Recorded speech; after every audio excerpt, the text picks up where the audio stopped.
Hola, ¿qué tal? Muy buen día. Soy el doctor Luis García, médico internista, desde la Ciudad de México, hablando acerca de atención del paciente con infección de vías urinarias. Esto en contexto de que últimamente empiezo de medicina interna, he tenido muchísimos pacientes con infecciones por bacterias multidrogoresistentes y como ya es bien sabido, para el año 2050 se espera que las defunciones por infecciones de este tipo sean de las principales causas de mortalidad para esos años. Respecto a este tema de infecciones de vías urinarias, voy a hablar acerca de definiciones, cómo seleccionar un tratamiento empírico y un tratamiento definitivo, en caso de que hayamos iniciado tratamiento antibiótico, cómo pasarlo de intravenoso a una administración oral y cuál es la duración ideal del tratamiento. Respecto a las definiciones, tenemos que la clasificación antigua lo dividía en infecciones complicadas y no complicadas, como actualmente se sigue haciendo, pero ya cambió la forma en la que definimos quién sí está complicado y quién no.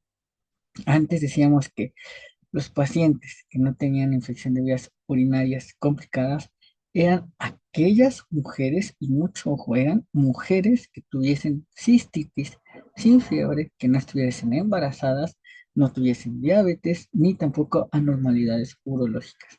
Estas eran las infecciones de vías urinarias no complicadas. Asimismo, dentro de las infecciones no complicadas, podríamos clasificar también a las pielonefritis agudas. Y del otro lado, o sea, las infecciones complicadas eran todas aquellas infecciones que no se clasificaban como infecciones no complicadas. Sencillito parece, pero actualmente cambiamos la forma en la cual nombramos a un paciente con infección de vías urinarias no complicadas. Ahora es más sencillo. Defino a un paciente con infección de vías urinarias no complicadas como aquel paciente que tiene una infección confinada a vejiga, ya sea paciente hombre o ya sea paciente mujer.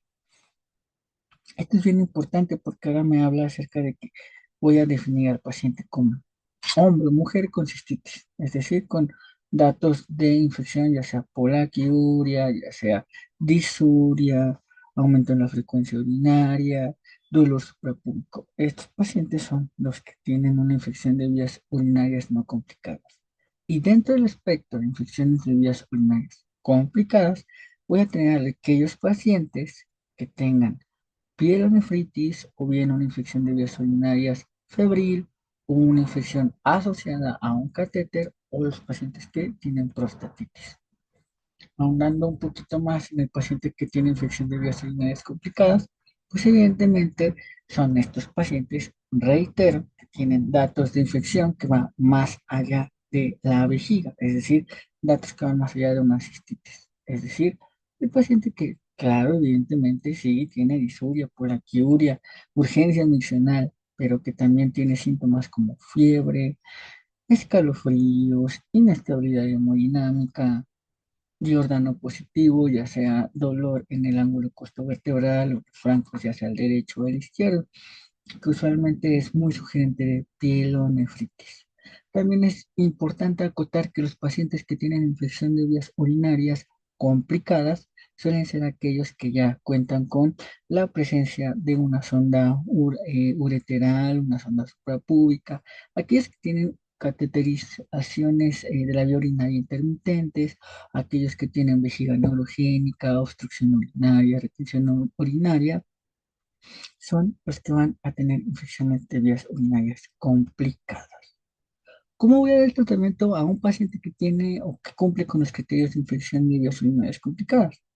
Fácil. Tengo que evaluar cuatro criterios, que son gravedad de la enfermedad, factores de riesgo que tiene este paciente para resistencia microbiana a los antibióticos, características particulares del paciente y considerar siempre que el paciente tenga cuadro de sepsis la realización de un antibiótico. Ahora bien, para estos términos hay que recordar pues la definición de sepsis 3, que es una respuesta disregulada ante un proceso infeccioso que causa inestabilidad en mi paciente. Y lo puedo ver, o disfunción orgánica del paciente. Y esto lo puedo ver mediante el score de SOFA. Si el paciente tiene un SOFA score de más de 2 puntos, cumple con criterios de sepsis y se acabó.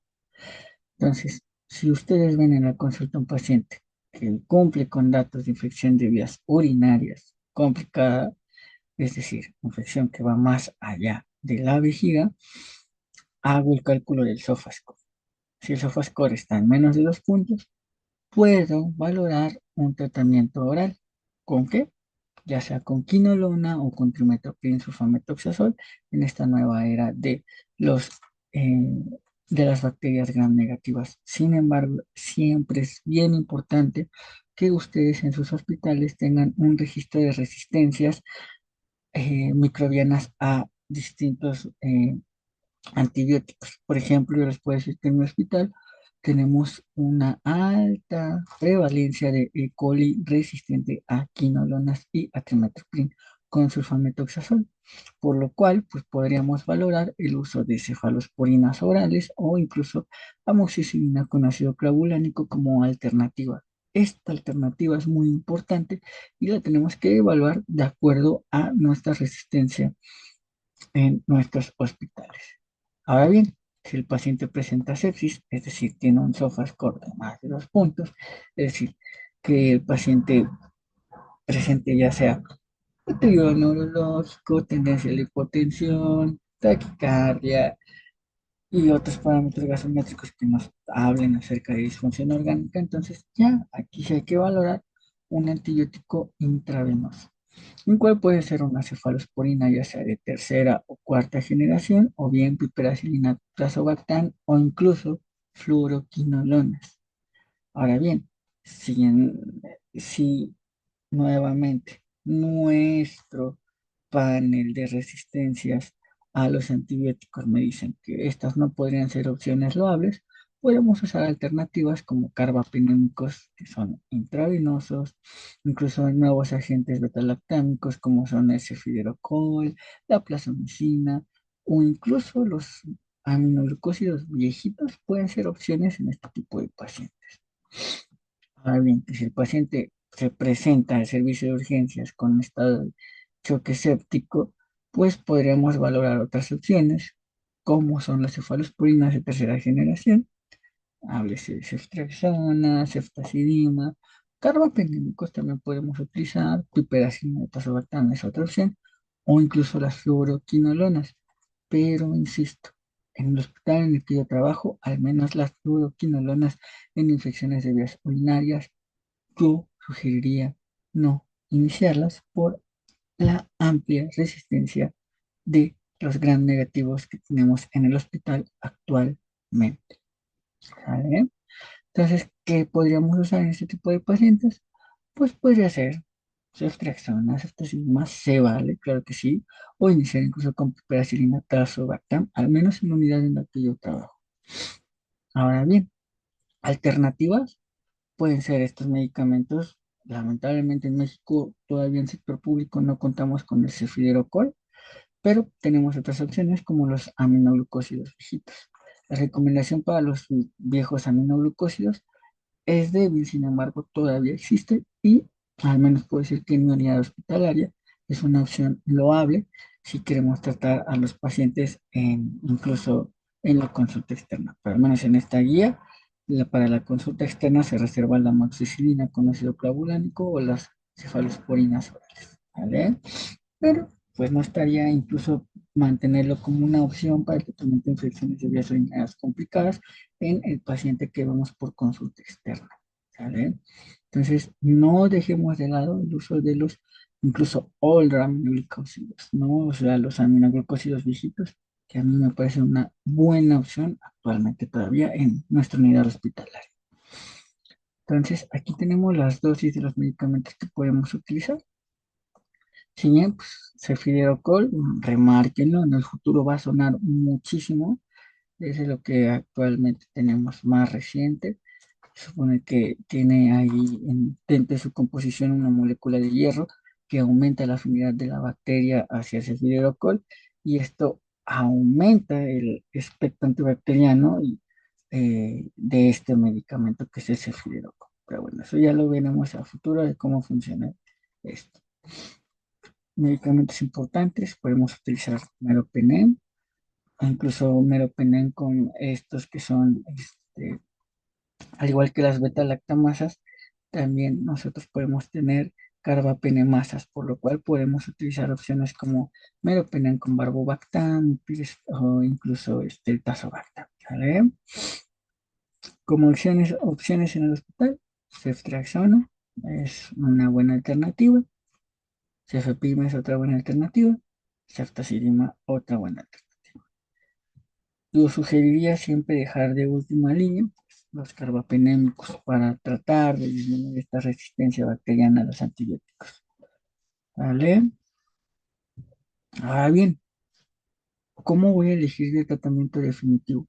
Pues sin duda, si el paciente se presenta a urgencias con un cuadro séptico, me veo obligado a solicitar siempre un antibiograma antes de iniciar el tratamiento para ver a qué es sensible la bacteria, con qué sí voy a poder erradicarla. Entonces, la recomendación es, si el paciente tiene sepsis, siempre solicitar un urocultivo y de acuerdo a la susceptibilidad que se vea en el urocultivo y en el antibiograma, ahora sí dar el tratamiento. En cuanto tenga disponible yo el resultado del antibiograma, pues brindar el tratamiento dirigido. Ujú.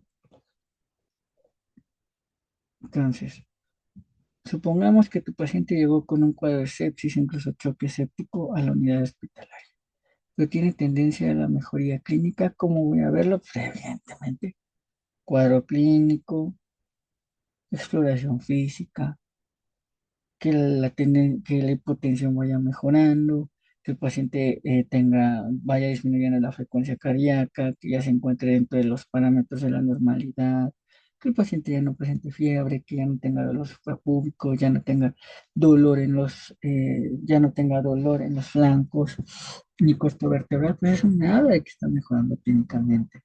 Entonces, esto es importantísimo. Hay que valorar mejoría clínicamente. También podemos guiarnos, por supuesto, por los valores de procalcitonina sérica. Claro que nos podemos guiar con procalcitonina sérica y si hay disminución evidente de la procalcitonina sérica y mejoría clínica con el antibiótico que estoy dando actualmente, puedo incluso valorar un switch a un tratamiento vía oral, como por ejemplo si yo inicié una fluoroquinolona intravenosa, hubo mejoría del tratamiento, por supuesto que puedo iniciar tratamiento con fluoroquinolona vía oral y mandar con seguridad a mi paciente de alta. Esto es muy importante. ¿Sale? ¿Cuánto tiempo? Idealmente no más de 7 días. La evidencia nos demuestra que con un cuadro de 7 días al paciente le puede ir bien. ¿Y cómo podemos hacer el cambio? Por ejemplo, con levofloxacino, el paciente se puede ir con una dosis diaria de 750 miligramos cada 24 horas hasta completar 7 días, o bien ciprofloxacino de 500 a 750 miligramos cada 12 horas hasta completar 7 días. O bien cefalexina de 500 miligramos a 1 gramo cada 6 horas hasta terminar los 7 días, o incluso amoxicilina con ácido clavulánico si es que en el urocultivo se demostró sensibilidad y susceptibilidad a este antibiótico, lo podemos dar 875 miligramos dependiendo cada 12 a 8 horas hasta terminar los 7 días. Incluso podemos hacer el mismo ejercicio con el trimotoprim, sulfamethoxazol y las demás opciones. Ahora bien, ¿por cuánto tiempo voy a dar el tratamiento?